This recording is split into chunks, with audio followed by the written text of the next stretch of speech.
देवेन ने अभिनव यानी टाइगर को फोन करके ये कह दिया था कि वो शेयर्स के 2 गुना पैसे नहीं दे सकता था। इसीलिए टाइगर ने उसके सामने एक और ऑफर रखा था, जो था बचे हुए शेयर्स भी खरीदकर कंपनी अपने नाम कर लेना। सर प्लीज, मैं अपनी कंपनी नहीं बेचना चाहता। इस ऑफर के अलावा आप जो करने को कहोगे मुझे मंजूर है। देवेन ने परेशान होते हुए कहा, अगर कंपनी नहीं बेचना चाहते हो तो मार्केट वैल्यू के हिसाब से डबल अमाउंट दे दो उन शेयर्स के 5 दिनों में। अभिनव ने मुस्कुराकर कहा और इससे पहले कि देवेन कुछ कह भी पाता उसने फोन काट दिया। फोन को कटते देखकर ही देवेन ने गुस्से से उसे दीवार पर फेंक कर तोड़ दिया और वो अपना सिर पकड़कर नीचे बैठ गया। उसे ये समझ नहीं आ रहा था कि अचानक टाइगर उसे इतनी बुरी तरह से क्यों ट्रीट करने लगा था। कहीं मैंने टाइगर को जाने अनजाने में ऑफेंड तो नहीं कर दिया है? देवेन अपने आप से ये सवाल पूछकर दिमाग पर जोर डालने लगा। उसे पता था कि टाइगर को नाराज करने से बड़ा पाप इस शहर में और कुछ नहीं हो सकता था। देवेन को महसूस हुआ कि अगर वो अपने आप को कंगाल होने से बचाना चाहता था तो उसे किसी भी हाल में टाइगर को उसकी कंपनी खरीदने से रोकना था। इसी वक्त देवेन का फोन रिंग होने लगा। उससे वो फिर से होश में आ गया। फोन के पास जाकर उसने उस फूटी हुई स्क्रीन पर देखा कि उसको फोन वैभवी का आ रहा था। हाँ वैभवी। देवेन की हताश और उदास आवाज सुनकर वैभवी ने तुरंत उससे पूछा, देवेन क्या हुआ, तुम ठीक हो? वैभवी का सवाल सुनकर देवेन ने एक गहरी सांस ली और नॉर्मल होने की कोशिश करके बोला, हाँ मैं ठीक हूँ। क्या हुआ, अचानक कॉल किया तुमने? देवेन का सवाल सुनकर वैभवी को थोड़ा अजीब लगा। अरे तुम भूल गए क्या? हमें आज शाम को क्लब जाना था। देवेन ने अपना फोन साइड रख के सिर पकड़ लिया। जब उसकी ओर से कोई आवाज नहीं आई तब वैभवी ने फिर से बोला, देवेन हेलो।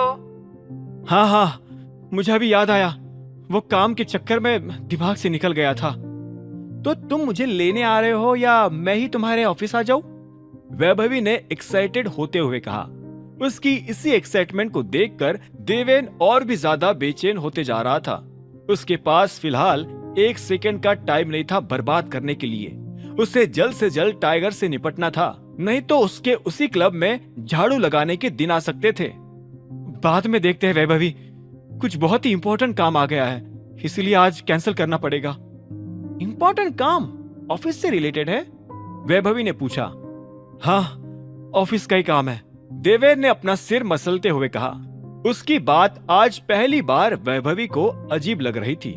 उसे लगा कि जरूर ही देवेन काम के बहाने उसे इग्नोर करने की कोशिश कर रहा था, क्योंकि देवेन तो अपनी कंपनी का मालिक था और जब चाहे तब छुट्टी ले सकता था। देवेन, इससे पहले कि वैभवी आगे कुछ बोल पाती, देवेन ने कहा, बाद में बात करते हैं, हाँ? और फोन काट दिया।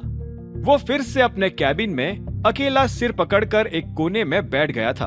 आज रात उसकी घर जाने की भी इच्छा नहीं हो रही थी। सुबह होने को आई और बाथरूम से बाहर निकलकर अनन्या अभिनव की ओर देखने लगी, जो कि अपनी टाई पहन रहा था। तुम कल घर जल्दी आ गए और जल्दी सो भी गए, विश्वास नहीं होता। अभिनव ने कुछ भी जवाब नहीं दिया और वो अपनी टाई पहनने में लगा रहा। अनन्या उसे अभी भी दिलचस्पी से देखे जा रही थी। उसे महसूस हुआ कि अभिनव भी हैंडसम है और उसमें वैसी सारी खूबियां है जैसी एक मर्द में होनी चाहिए, लेकिन वो न सिर्फ दिमाग से पैदल था बल्कि जेब से भी फटीचर था। अनन्या उसे चिराग जैसे शेर के सामने एक चूहे के समान देखा करती थी और उसके लिए ये सोच पाना भी मुश्किल था कि वो आखिर इस लड़के से शादी कैसे कर बैठी थी। उसके मन में एक बड़ा सवाल ये भी था कि उस रात अभिनव उसके बेड पर आ कैसे गया था। इधर अभिनव की जब टाई पूरी तरह से बंद गई तभी उसने पलटकर जवाब दिया, कल रात को मैं बहुत थक गया था। वैसे मैंने वो रिंग देखी तुम्हारी जो चिराग ने गिफ्ट की है। अच्छा? अनन्या ने तुरंत उसे टोका। तो उस रिंग को देखकर भी तुम्हें ख्याल नहीं आया कि तुमने मेरे बर्थडे पर मुझे कुछ गिफ्ट देने की कोशिश भी नहीं की? अभिनव ने सांस छोड़ी और कहा, तुम तो वैसे भी उस चिराग के साथ गई थी ना अपना बर्थडे मनाने। अगर मेरे साथ चलती तो मैं भी गिफ्ट देता। अनन्या उसे ऊपर से नीचे तक देखकर हंस पड़ी और पलटकर ड्रेसिंग के पास जाने लगी। कोई बात नहीं, वैसे भी तुम इस जन्म में तो चिराग जैसा गिफ्ट ला ही नहीं पाते। अच्छा हुआ कल हमने वो प्लान बना लिया, मुझे जरा भी अफसोस नहीं हुआ चिराग के साथ जाने का। ड्रेसिंग से अपना बैग लेकर अनन्या बाहर आ गई और डाइनिंग टेबल की ओर बढ़ने लगी। वहां सनी, शर्मिला और बाकी लोग पहले से बैठे थे। तुम जहां भी जाते हो मुश्किलें क्यों खड़ी कर डालते हो सनी? मुझे तो ये समझ नहीं आता। डाइनिंग टेबल पर बैठी शर्मिला ने ताना मारा। अनन्या के पीछे पीछे अभिनव भी बाहर आ गया। चित्रा आसपास नहीं थी, इसलिए अभिनव आज अनन्या के पास ही आकर बैठ गया था। उसके सामने बैठे सनी ने शर्मिला की ओर मुस्कुराकर कहा, आपको ज्यादा समझने की जरूरत भी नहीं है, मेरे पास ऑलरेडी एक गुड न्यूज है बताने को। सनी की बात खत्म होते ही हरदेव भी डाइनिंग टेबल पर आकर अपनी सीट पर बैठ गए। आज बोर्ड मीटिंग होगी, सभी को आना पड़ेगा। गुड मॉर्निंग दादाजी, आप कैसे हैं? अनन्या ने सिर हिलाते हुए हरदेव की ओर देखकर कहा। हरदेव भले ही अनन्या की ज्यादा सुनते नहीं थे, पर फिर भी उनकी पोती को उनसे काफी लगाव था। अनन्या की बात सुनते ही हरदेव ने कुछ पल उसकी ओर देखा।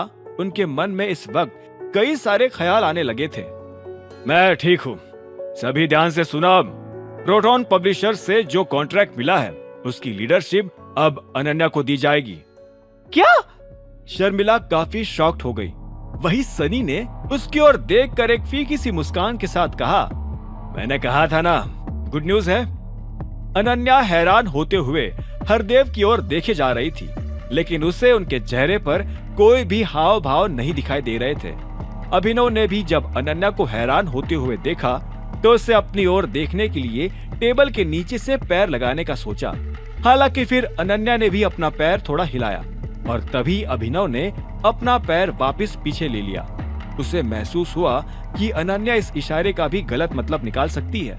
उसके पैर वापस लेते ही अनन्या की नजर भी उससे मिल गई।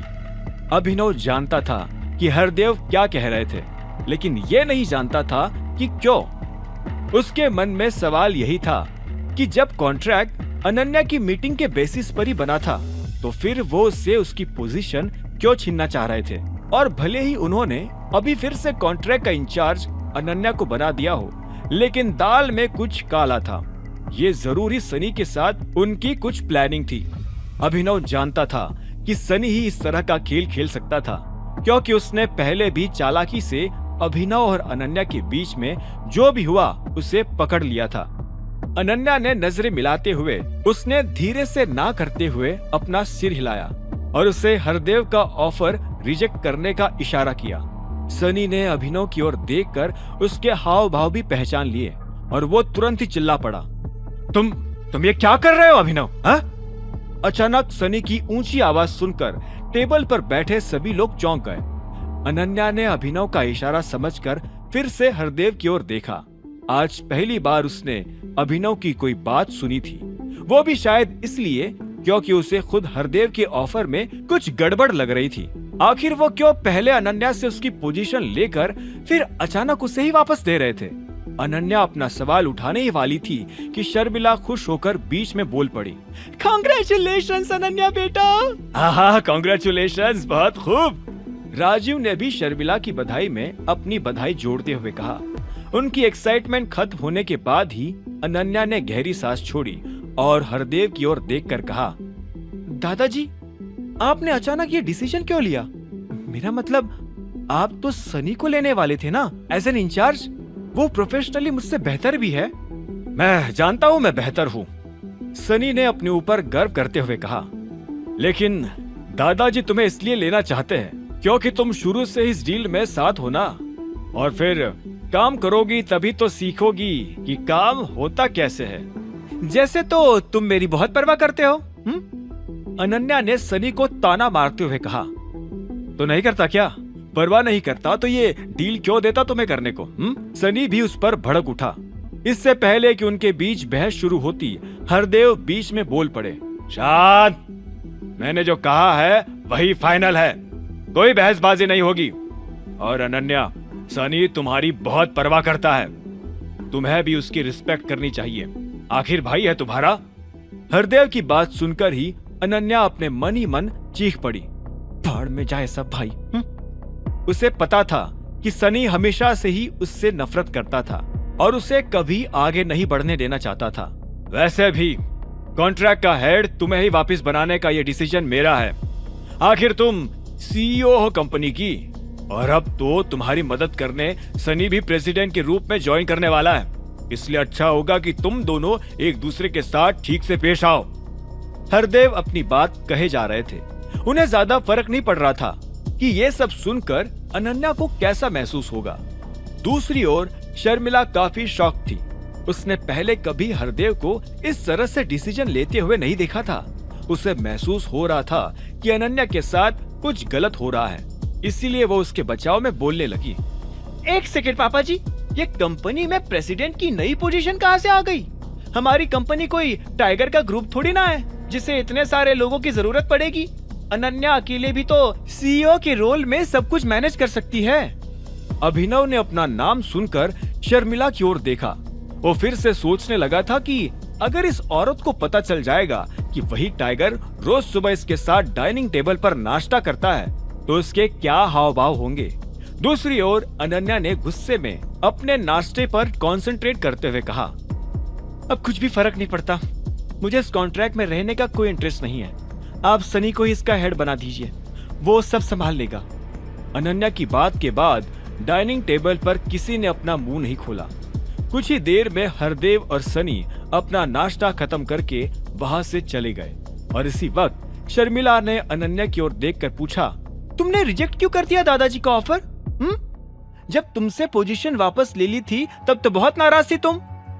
अनन्या ने सांस छोड़ी और उसकी ओर देखकर कहा, मुझे इसमें कोई इंटरेस्ट नहीं अब मॉम, ऑफिस में वैसे भी बहुत काम है करने को। अनन्या की बात सुनते ही अभिनव की हंसी छूट गई, जिसे छिपाने के लिए वो हंसते हुए खांसने भी लगा। उसकी हरकत देखकर शर्मिला ने अभिनव की ओर घूर कर कहा, ये सब तुम्हारा ही किया धरा है ना? तुम ही अपना सिर हिलाकर इसको इशारा दे रहे थे ऑफर रिजेक्ट करने का। अभिनव ने अपने कंधे उठाकर कहा, हाँ पर ये तो कॉमन सेंस है ना। अनन्या को इस ऑफर में पड़ना ही नहीं चाहिए था। इनफैक्ट अगर मैं इशारा नहीं भी करता तो भी वो ऐसे ऑफर को ना ही करती। आखिर उसे भी अपने डिसीजन लेना आता है। बकवास बंद करो अपनी, बेवकूफ। शर्मिला अभिनव पर भड़क उठी। उसकी आंखें लाल हो चुकी थी और जुबान से मानो अंगारे छूट रहे थे। तुमसे जब कोई पूछता नहीं है तो बेमतलब अपनी राय क्यों झाड़ते हो? हाँ, डाइनिंग टेबल पर साथ बैठा रहे हैं वो कम है क्या? जब तुम्हारी बातें भी सुने, अपने आप को समझते क्या हो तुम? शर्मिला को शांत करने के लिए राजीव बीच में आया। शर्मिला, नहीं राजीव, आज इस अनपढ़ अनाथ को सिखाना ही पड़ेगा कि कहाँ बोलना है और कहाँ चुप रहना है। शर्मिला के मुंह से अपनी इतनी बेइज्जती सुनकर अभिनव ने गुस्से से हाथों में पकड़ी चम्मच मोड़ डाली थी। राजीव ने यह नोटिस किया और वो समझ गया कि अब अभिनव जरूर ही गुस्से से फटने वाला था। अभिनव आखिर क्यों मना कर रहा था अनन्या को ये डील लेने से? अभिनव के कहने पर जब अनन्या ने हरदेव का ऑफर ठुकरा दिया था तो शर्मिला उससे बहुत गुस्सा हो गई थी। उसने अभिनव को बहुत कुछ सुनाना शुरू कर दिया था, जिससे अभिनव ने भी गुस्से में आकर अपने हाथों में पकड़ी चम्मच मोड़ डाली थी। चुप हो जाओ! अभिनव शर्मिला पर चिल्ला पड़ा, जिससे अनन्या और राजीव भी शॉक्ड हो गए। शर्मिला का गुस्सा और भी ज्यादा भभक गया था, लेकिन इससे पहले कि वो कुछ बोल पाती, अभिनव ने ही बीच में बोल दिया, हस्बैंड हूं मैं इसका, पूरा हक है मुझे हर जगह बोलने का। आप कोई नहीं होती हो मुझे बताने वाली कि कहाँ बोलना है और कहाँ नहीं। शर्मिला बुरी तरह से चौंक गई थी। पहले वो अभिनव को फटकारना चाहती थी, लेकिन अब उसकी ऊंची आवाज सुनकर वो अंदर ही अंदर डर भी रही थी। अनन्या और राजीव के भी यही हाल थे और वो अभिनव को फिलहाल कुछ बोलने की हिम्मत नहीं कर पा रहे थे। कुछ सेकंड्स के सन्नाटे के बाद शर्मिला से रहा नहीं गया और वो अनन्या की ओर देखकर ऊंची आवाज में बोल पड़ी, तुमने ही परवाह की होगी इसकी, इसीलिए अब सिर पर चढ़ रहा है। जरा खुद सोचकर देखो ना, इस फटीचर का कहना सुनोगे अब तुम? मॉम बस करिए, अनन्या खींचते हुए बोल पड़ी। ऑफर रिजेक्ट करना मेरा डिसीजन था। अगर अभिनव मुझे कुछ बता रहा है तो मेरे पास भी पूरा हक है उसे हाँ या ना करने का। आखिर वो भी मुझे कुछ करने के लिए फोर्स नहीं कर सकता। पता नहीं क्या हो गया है इस घर में। शर्मिला बड़बड़ाते हुए टेबल पर से उठकर चली गई। अनन्या भी अपना नाश्ता अधूरा ही छोड़कर बैग उठाकर वहां से जाने लगी। अभिनव तुरंत ही उठकर उसके पीछे पीछे जाने लगा और जब वो गाड़ी में बैठने ही वाली थी उसने उसे रोक लिया और कहा, रुको, मुझे तुमसे कुछ कहना है। मुझे नहीं सुनना अभिनव, मुझे अब तुम्हारे मुंह से एक भी बात नहीं सुननी। अनन्या ने उसकी ओर रूखी नजर से देखते हुए कहा, और ये मत सोचना कि तुम अब जो भी कहोगे मैं उसे मान लूंगी। आज का डिसीजन भी मैंने इसीलिए लिया क्योंकि मुझे वही ठीक लग रहा था। लेकिन अभिनव आगे कुछ बोलता इससे पहले ही अनन्या बीच में बोल पड़ी। लेकिन क्या? ये सारी प्रॉब्लम की जड़ तुम ही हो। तुमने मेरी जिंदगी बर्बाद कर दी उस दिन होटल में आकर। इससे पहले ना सब कुछ ठीक चल रहा था, दादाजी खुश थे मुझसे और जल्द ही रिटायर होने के बाद कंपनी मेरे नाम करने वाले थे। लेकिन अब वो रिटायरमेंट भी लेट लेंगे और इतने समय में वो सनी भी कुछ ना कुछ प्लान बना ही लेगा मुझसे कंपनी छीनने के लिए। पता है क्या अभिनव, तुम इंसान नहीं, कोई चलती फिरती बदकिस्मती हो, बैड लक, समझे? चित्रा और चिराग जैसे बेवकूफों और नीच इंसानों के साथ रहोगे ना दिन भर तो वैसे ही नेगेटिव ख्याल आते रहेंगे। मैं कोई बैड लक नहीं लाया हूं, तुम्हारे दिमाग का फितूर है ये सब, समझी? अभिनव भी गुस्से में अपनी भड़ास निकाल ही रहा था कि अनन्या के आंसू टपकना शुरू हो गए। Shut up Abhinav, go to hell, छोड़ दो मुझे और मेरी जिंदगी को और कभी वापस मत आओ प्लीज। रोकर और चीखते हुए अनन्या गाड़ी में बैठ गई और पूरी स्पीड में वहां से निकल गई। उसके कहे हुए शब्द अभी भी अभिनव के कानों में गूंज रहे थे। वो उसी वक्त अनन्या को बता देना चाहता था कि वो टाइगर है, लेकिन अभी उसका वक्त नहीं आया था। उसे अभी भी छिपकर ही रहना था और गरीब बनकर रोज अपनी बीवी और उसके परिवार से गालियां सुननी थी। उसको फिलहाल अकरम और ग्रुप के बाकी सीनियर्स पर भरोसा रखते हुए ही आगे बढ़ना था, सिवाय एक के, जो था मोंटी। अभिनव को अभी भी लगता था कि मोंटी उसके पिता संजय गढ़वाल की मौत के बारे में कुछ न कुछ जानता था। हालांकि ये बात कंफर्म नहीं थी और अभिनव इसी का पता भी लगाना चाहता था। उसके सामने फिलहाल कई सारे राज थे सुलझाने के लिए, लेकिन फिलहाल अंडरग्राउंड रहने में ही उसकी भलाई थी। अपनी गाड़ी लेकर अभिनव भी इमेजिंग सिक्योरिटीज के ऑफिस पहुंच चुका था। दिन भर काम करके वो रात को ऑफिस से निकलने के लिए अपनी चेयर पर से उठा ही था कि तभी उसके कैबिन का दरवाजा किसी ने खटखटाया। कम इन। मायरा अपने हाथों में एक फाइल लेकर अंदर चली आई। ये कॉन्ट्रैक्ट की एक कॉपी है सर, इट इज साइंड। अभिनव ने फाइल अपने हाथों में लेकर पन्ने पलटाना शुरू कर दिए। आधा पेमेंट हो भी चुका है, लेकिन यह अमाउंट कुछ गड़बड़ नहीं है? अभिनव ने भौहें ऊपर करते हुए पूछा। एक्चुअली सर, जितना कॉन्ट्रैक्ट में लिखा था, क्लाइंट को अब उससे ज्यादा क्वांटिटी चाहिए।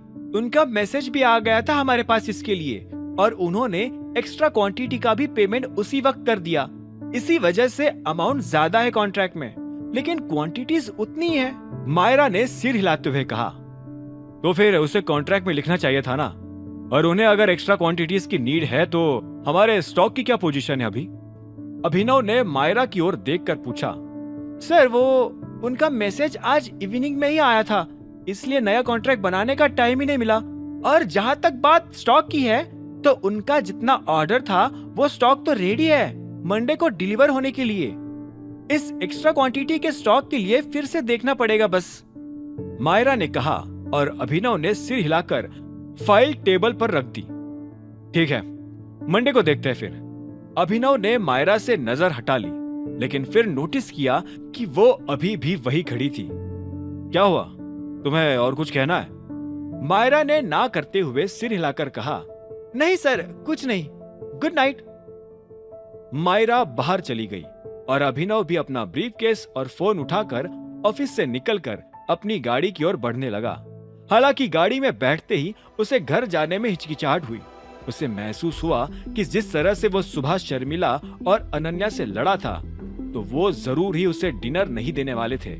ये सोचते हुए ही अभिनव ने गाड़ी अकरम के रेस्टोरेंट की ओर घुमा ली। डिनर करने के बाद उसने अपने पैसों से ही बिल भरा। वो चाहता तो टाइगर मेंबरशिप कार्ड दिखाकर वहां से निकल सकता था, लेकिन अभिनव उस कार्ड का इस्तेमाल सिर्फ तभी करना चाहता था जब उसकी उसे सच में जरूरत हो। वो नहीं चाहता था कि इस कार्ड को इस्तेमाल कर करके उसकी खर्चा करने की आदत बिगड़ जाए। गाड़ी में वापस बैठते ही अभिनव को साइड मिरर में पीछे एक काली गाड़ी दिखाई दी।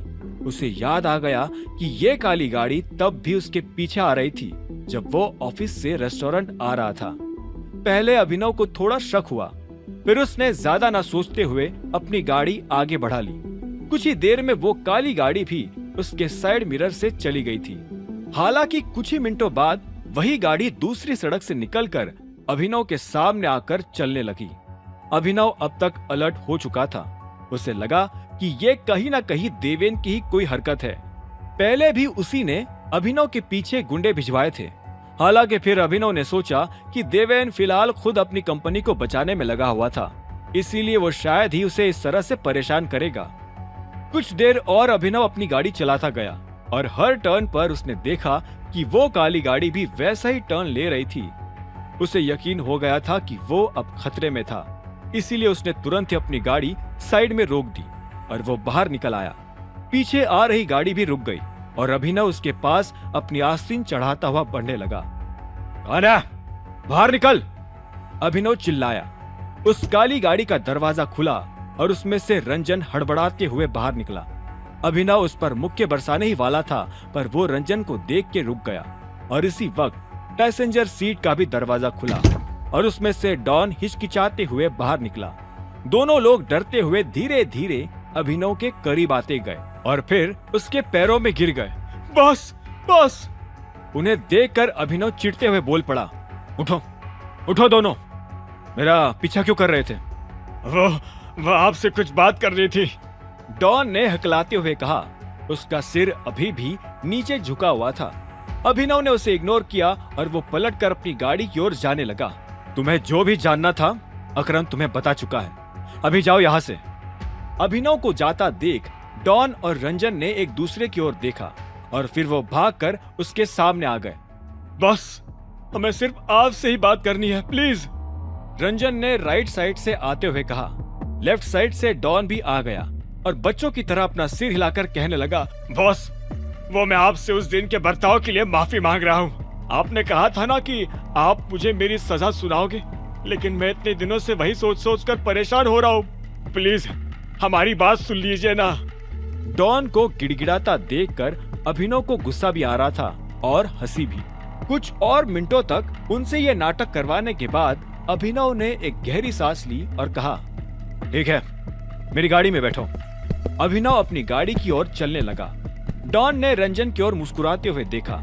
आज पहली बार वो टाइगर के साथ बैठकर बातचीत करने वाला था, इसीलिए काफी खुश था। दोनों तुरंत ही गाड़ी के पास पहुंच गए।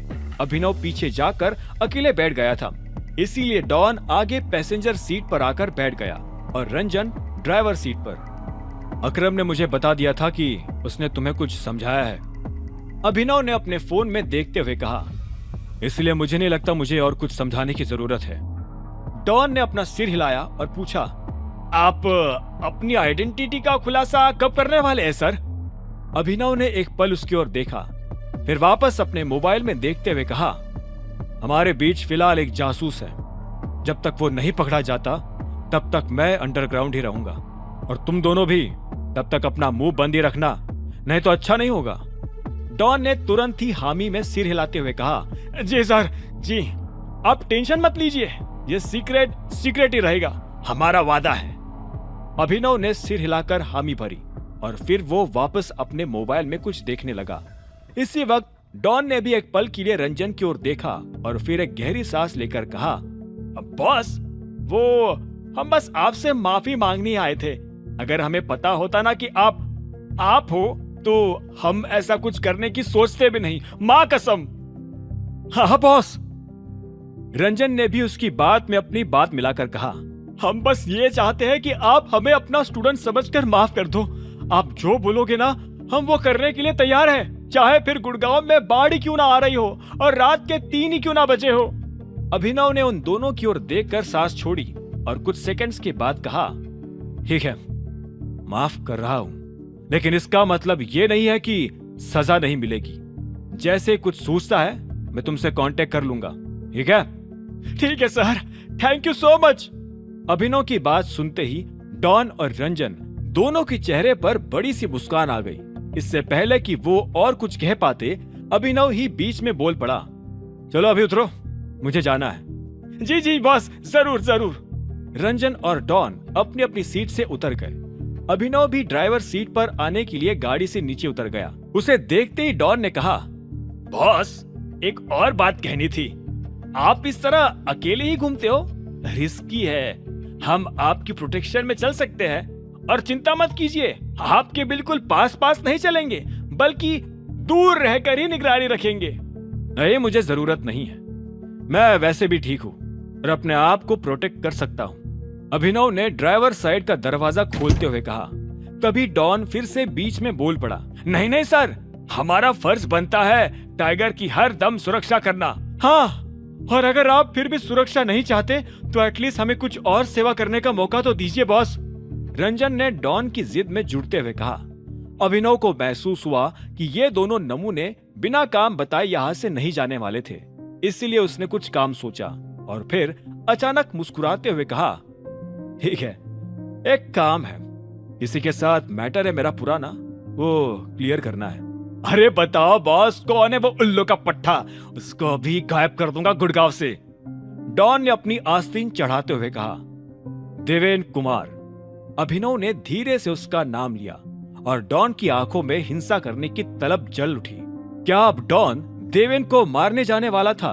अगर वो देवेन से कह देगा कि उसे टाइगर ने भेजा है तो देवेन का क्या रिएक्शन होगा? अगर डॉन के हाथों देवेन को कुछ हो जाएगा तो फिर वैभवी क्या करेगी? आगे की कहानी जानने के लिए देखें अगला एपिसोड सिर्फ पॉकेट एफएम के यूट्यूब चैनल पर, और द रिटर्न ऑफ टाइगर के सारे एपिसोड्स को सुनने के लिए डिस्क्रिप्शन में दी लिंक से डाउनलोड करें पॉकेट एफएम ऐप।